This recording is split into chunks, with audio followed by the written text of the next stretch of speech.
Okay, got my workout done for today.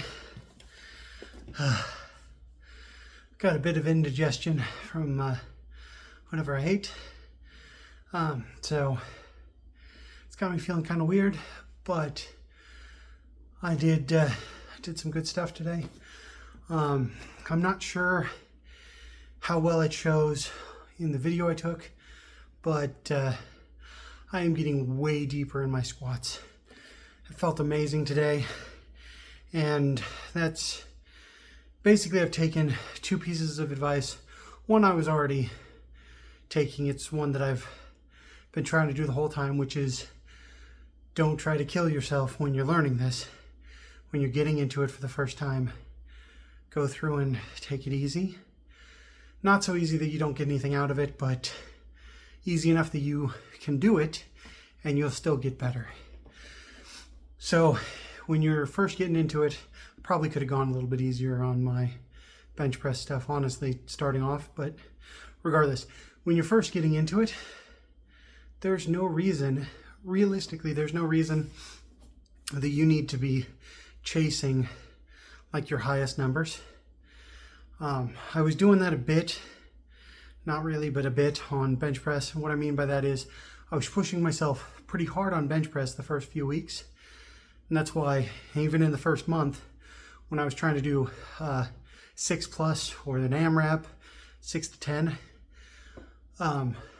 ideally that first month I should have been hitting 10 every single thing, but I started off with higher weights, and therefore I was pushing myself much harder, much earlier on. Whereas with squats, I've kept it very easy. I started just stretching for a few weeks. Then I got to where I was doing body weight squats. Eventually got into weighted squats like the second or third week. But regardless, I've been making sure to not kill myself on squats and such, and just gradually build up. The other piece of advice I've started taking a couple weeks ago through to now is one that I heard, and I don't know who came up with the expression, but it was a guy that, I heard it on a guy that teaches you how to do stretches and stuff for your hip flexors, get better hip mobility, so that you can either increase the weight range outward or inward. But anyway, he said a lot of times, motion is lotion. So that's what I've been doing with squats. I've kind of tilted back on the stretches and focused more on, or tilted back on the static stretches, and I'm using my, especially my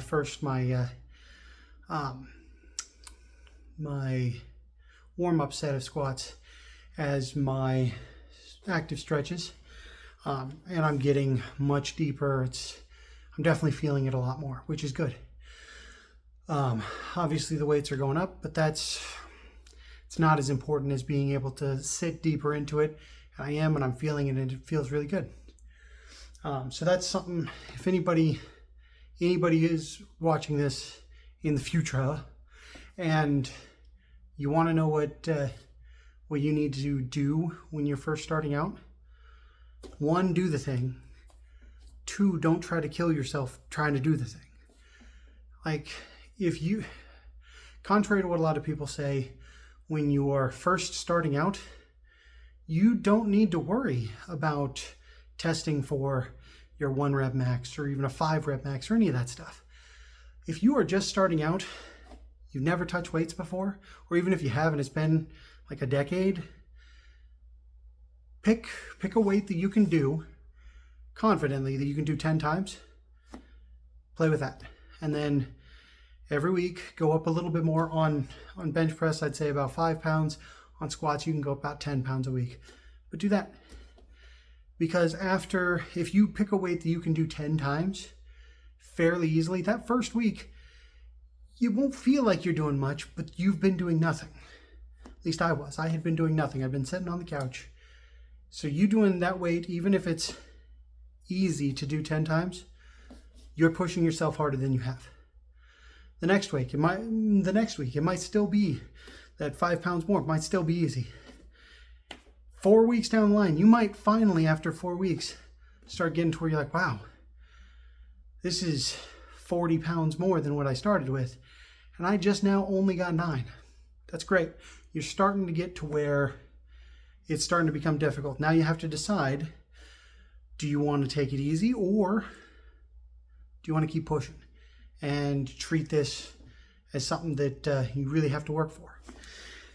And either one can be the right answer, you know, because if you get to where you're like, all right, I'm only doing this 9 times and I don't like the way that feels because it's starting to hurt at 9, I'd rather get more reps in, you can do that. Drop the weight down 15, 20 pounds and then aim for 14, 15 reps. It'll still burn, but now you'll get to burn a little bit longer. Anyway, that's what I've been doing. Like, that's the reason I do a warm-up set, which is not workout, but that's my warm-up set. Then I'll do a heavy set. And because I like to get the burn early on where it's not really difficult until the last to second to last rep. Those are when they start getting difficult. And then on my last set, my hypertrophy set is what I call it, the last 4 to 5 reps are difficult. They are hurting, but I like the way that feels. It makes it feel like I'm building up some endurance in that range, you know? Regardless, I just wanted to say thank you for everybody that's been watching. Don't get me wrong, some days are easier than others, but it really feels good to say that I'm the second workout, officially the second workout of month 3. And up to now, aside from high school, it was a class, but aside from that, so almost 20 years ago, aside from that time, I have never worked out for more than 30 days in a row. Never made it. And now I'm at 60 plus. Feels amazing. And the support, the likes, the comments that I get keep pushing me on. So I want to thank you. Thank you very much. I appreciate you.